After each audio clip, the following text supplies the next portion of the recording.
అమ్మవారికి వడిబియ్యం పోసే విషయంలో చాలామంది చేస్తున్నటువంటి పొరపాట్లు ఏంటి అంటే, మనం పోసేది అమ్మవారికి కదా అని అసలు ఒక పిరిగడు బియ్యము, దోసెడు బియ్యము ఇట్లా పోస్తున్నారు.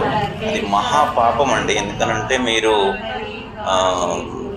బియ్యం పోయాలని చెప్పేసి అమ్మవారేమీ మిమ్మల్ని అడగలేదు.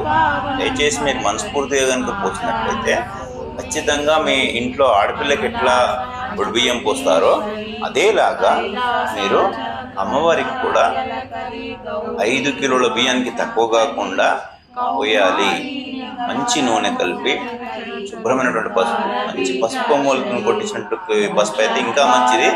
కనీసం మంచి బ్రాండెడ్ పసుపు అయినా కలిపి, పసుపు నూనె కలిపి, గాజులు, కాటుక రెగ్యులర్గా మీరు ఏ అమ్మవారు అంటే మీ ఇంట్లో ఆడపిల్లకి ఏ విధంగా